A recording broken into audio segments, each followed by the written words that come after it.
Hello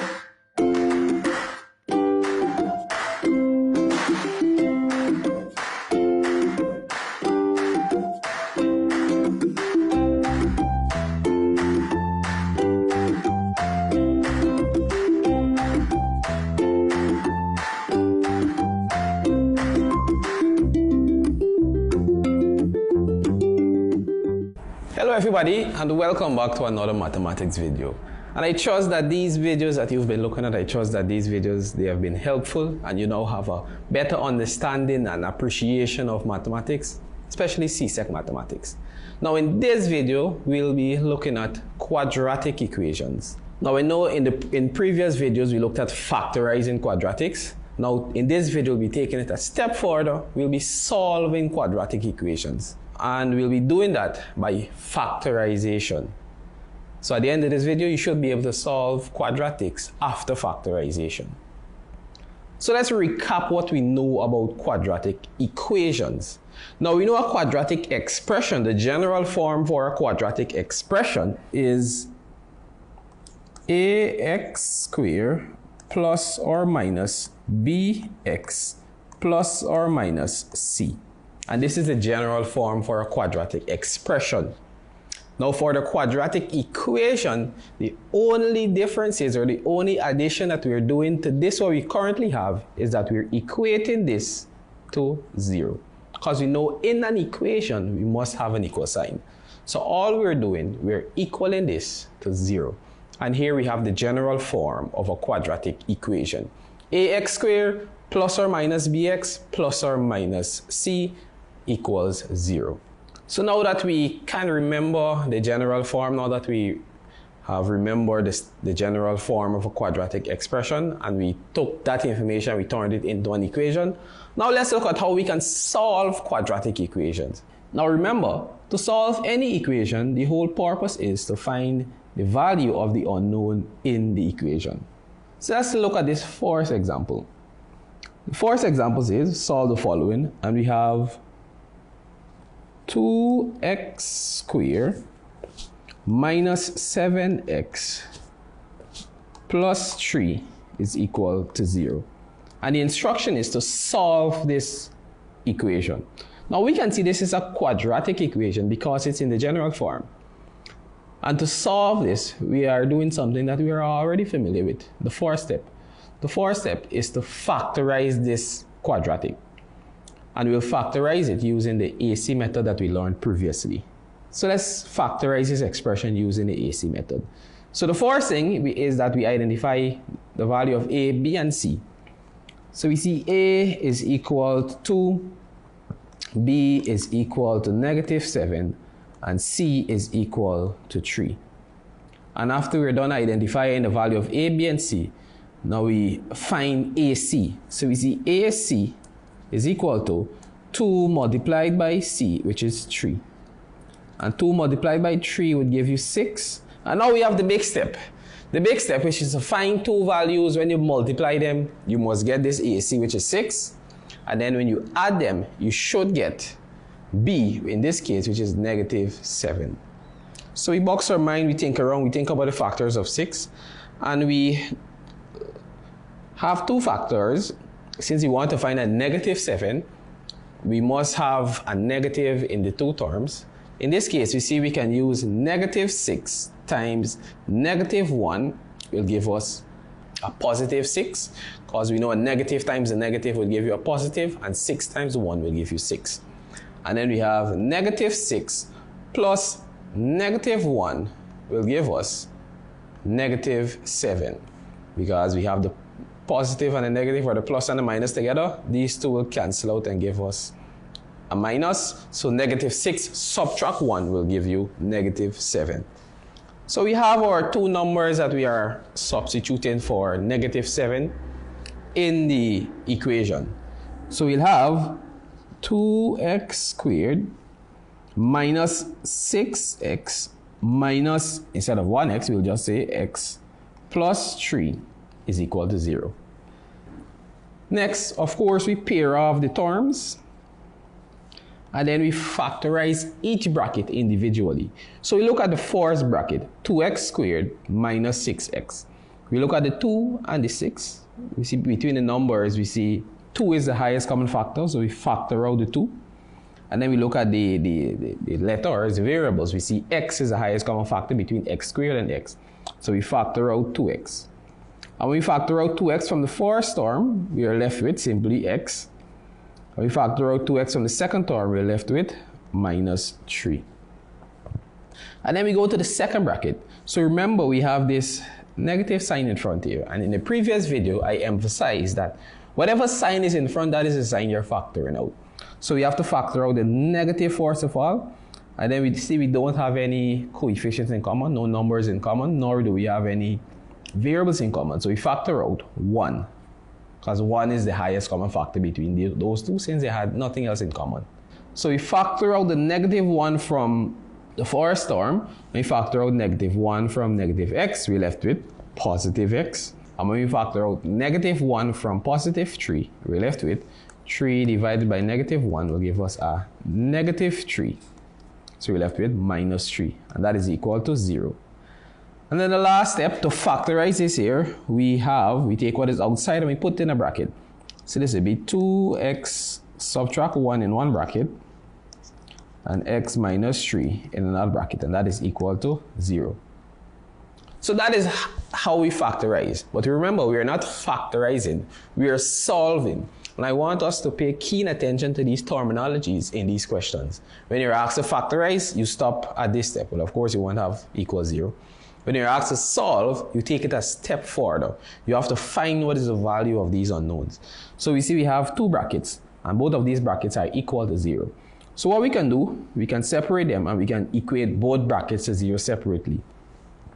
So we'll have 2x minus 1 is equal to 0, and x minus 3 is equal to 0. And then we solve both of these things individually. So to solve 2x minus 1 equals 0, we know this is an equation that I said that we must know how to solve. So we take over the minus 1, it's subtracting. When we take it over, we'll add. So we'll have 2x is equal to 1. And then the 2 is multiplying the x. So when we take it over, it will divide. So we'll have x is equal to 1 divided by 2, which is 1 over 2. So we can take this a step forward and say x is equal to 0.5. And then for the next equation, x minus 3 is equal to 0. So the 3 is subtracted, we take it over, we'll add. So we'll have x is equal to positive 3. And these are our two values for x. 0.5 and 3. And of course, there is a way for us to check to see if our answer is correct. And I want us to do that. Because when you get these questions, you want to leave the exam room knowing whether you got it correct or not. So let's do that check. So let's check. So what we're doing, we are substituting both of these values into this equation, and we'll see if it will satisfy the equation. And remember, to satisfy an equation, the two sides must be balanced with each other after you finish simplifying and working out. So let's take the first one, which is 0.5. So this will be 2, we're taking this equation, and we're putting x equals 0.5 inside. So this will be 2 multiplied by 0.5 instead of x, raised to the second power, subtract 7 times 0.5 plus 3, and that should be equal to 0. So 0.5 raised to the second power will be 2 multiplied by 0.25, subtract 7 times 0.5 will give us 3.5 plus 3, and that should be equal to 0. So 2 times 0.25 would give us 0.5 minus 3.5 plus 3. That should give us 0. And when we subtract 0.5, subtract 3.5, that would give you minus 3 plus 3. That would give us 0. So this side will work out and give you 0 is equal to 0. So yes, the 0.5 checks out. So now let's replace 3 and see if that will satisfy. So instead of putting back x, we replace x and we'll put 3. So this will be 2 multiplied by 3 squared would be 9. Subtract 7 times 3 would give you 21. plus 3, and that should be equal to 0. 2 times 9 is 18, subtract 21 plus 3 would give you 0. 18 subtract 21 would give you negative 3 plus 3, and that will give you 0. Negative 3 subtract 3 would give you 0 is equal to 0. So that checks out as well, and we know our answer is absolutely correct. And if we see a question like this, we can leave the exam room after checking, knowing that we gained all of these marks. So let's look at another example, a final example to solidify our understanding. So let's say we have 3x to the second power plus 14x plus 8 is equal to 0. And we want to solve this quadratic equation. So of course we are factorizing first and then we are solving. So the first thing we want to do, we want to factorize this expression using the AC method. So we know we have to identify A, B, and C. So we know A in this case is equal to 3, B is equal to 14, and C is equal to 8. So we find AC. So we see AC would be 3 multiplied by 8. And 3 multiplied by 8 would give you 24. And this important step, we want two numbers. When we multiply these two numbers, we should get 24. And when we add them, we should get the value of B, which is 14. So we think about some factors and we see we can have 12 multiplied by 2 would give us 24. And 12 plus 2 would give us the 14. So these are the two important numbers that we will use to replace 14x. So we'll have now 3x squared plus 12x plus 2x, because that is what we're replacing, plus 8 is equal to 0. So we pair off, and then we have two simple brackets to factorize. So we look at the first bracket, we see 3x squared plus 12x, and we see the highest common factor between 3 and 12 would be 3, and the highest common factor between x squared and x would be x. So we factor out the 3x, and we factor out the 3x from the first term, we're left with simply x. When you factor out 3x from 12x, you see we are left with 12x divided by 3x. This x will cancel out to that x. 12 divided by 3 would give you 4. So we're left with plus 4. And then we look at the second bracket, we see the plus is in front here, so we factor in out that plus. And then we see the numbers 2 and 8, the highest common factor there would be 2. And then we have x, and we don't have any variable for 8, so there's no variable in common. So we factor out the plus 2, and we factor out plus 2 from the first term, we're left with x. When we factor out plus 2 from the second term, 8 divided by 2 would give you 4, so we're left with plus 4. And that is equal to 0. So we see our two brackets are the same. Important thing to know that we are going correct. So we bring down what is outside the bracket, we put that in a bracket. So we'll have 3x plus 2 in a bracket, and then we'll have x plus 4 in another bracket, and that is equal to 0. So we are done with factorizing. Now we want to do the solving part, because that is what the question asks. So we equate the two brackets to 0. So we'll have 3x plus 2 is equal to 0, and x plus 4 is equal to 0. So 3x plus 2, we take over the 2. The 2 is adding, so we take it over the subtract. So we'll have 3x is equal to negative 2. And then the 3 is multiplying, so when we take it over, it will divide. So we'll have x is equal to negative 2 divided by 3. Hence, x will be equal to negative 2 divided by 3 will give us a negative 0.66666. So we'll just run it after 6.7 approximately. So the next thing, we have x plus 4 is equal to 0. So x is equal to, the 4 is adding, and we take it over the subtract. So we'll have x is equal to negative 4. So we have our two values for x. And of course, we know we can check to see if our answer is correct. So we don't have to check as long as you know what you did is correct. You don't have to go back and check, but I would advise that you check.